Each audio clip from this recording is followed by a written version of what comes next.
So I should have snapped a before picture, but when I started this this second round of the chain and the tank, I had stirred the top of the water, so there was foam around the edge, but these lines right here weren't there because it was just, you know, a fuzz around the edge of here and then kind of dark water all around the where the chain's going in. So, and the chain I think is about hanging like this way in a, you know, in a sort of a spiral. So I don't get what caused these here and here. That's interesting. It could be related to I don't know, how the bubbles circulate up through the stuff. You know, there's like a column of, you know, this water's up to here, and it's not just open water in there, it's kind of this,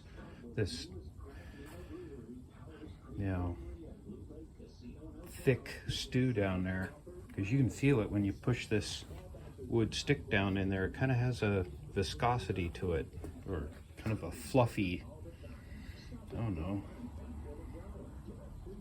But anyhow, yeah, not sure all the detail here, but I'm in a, you know, it's producing gas right now, hydrogen, and I'm in a nice leaky garage. It may be drippy in the winter a little, but it's well vented. Got a big door open there, and there's another shop door behind that white area that's another. And then of course all the windows upstairs are open. And I don't think this puts off enough gas for it to hang around. I mean, that gas is just, imagine if you could color it, you'd probably see it just going up really rapidly once it comes out of there, because it's lighter than air and it gets pushed to the top. And of course, that's the loft up there, so it just goes right up. And those are balloon walls, which are open, so yeah, so it just goes right up and out the building. And I don't do anything that makes a spark in here to be safe. And yeah, there's the Plymouth Barracuda motor just sitting there, almost getting there, waiting on some more parts. Got the 4-speed transmission down there all set up. It, you know, shifts and stuff. That's pretty cool. Old school American 4-speed. I've worked on a lot of German and Japanese machines, and I've worked on, you know, American cars, but I've never taken them apart down to this level before. This far out of the car, you know, I've peered in there and just wondered about all that, and now I get to see it up close. And that's a manual 4-speed transmission. Clutch is at that end for people who don't know it. And this is like, you'd be sitting in the driver's seat right in here somewhere. Passenger where that bucket, you know, a little higher maybe, but where the bucket is, roughly. Yeah, the old Barracuda. It's getting along, just waiting on a few parts. And of course, the Hoosier Daddy 4-man kinetic sculpture. Sitting up on blocks, so I'm just pretty much ace ready. I've got there's one connection up front I'm rebuilding that selects between all-wheel drive and 2-wheel drive, and it's on the front axle.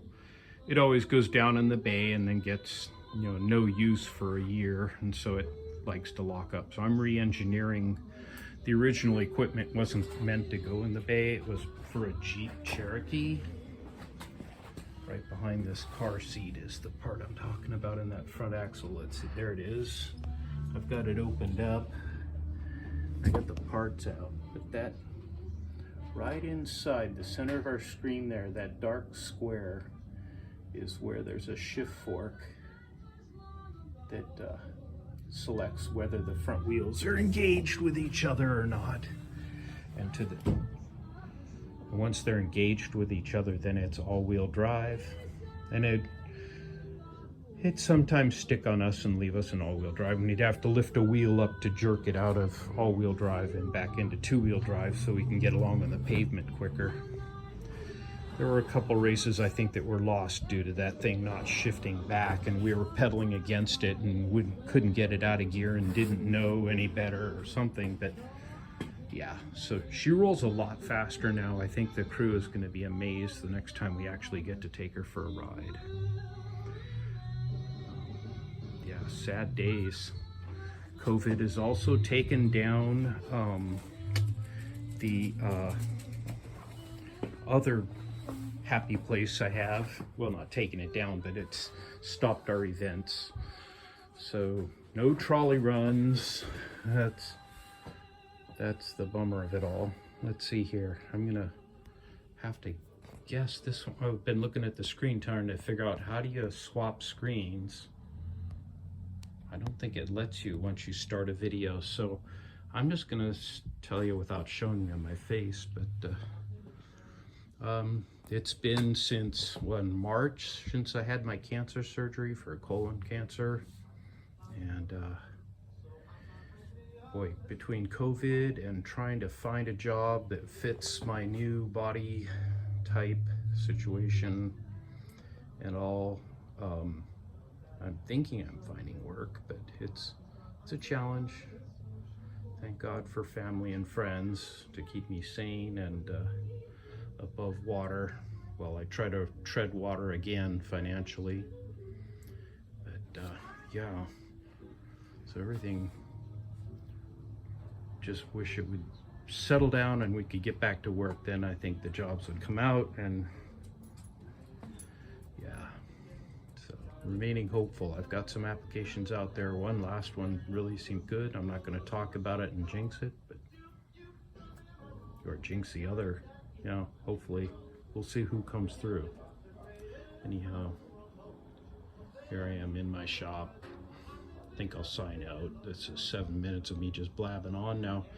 I'd have to talk for a while before we'd pull that chain out of the water there. It'll probably be this evening when I pluck it out of there. It should go quickly for the next section. It did look like we had about 25% of that chain left to go. I guess I could end looking at it here. This is what it's all about. So Kinetic Carl and my super secret Kinetic Lab of Wonders, trying to get back to regular life, and in the meantime trying to reinvent myself in other projects. Signing out.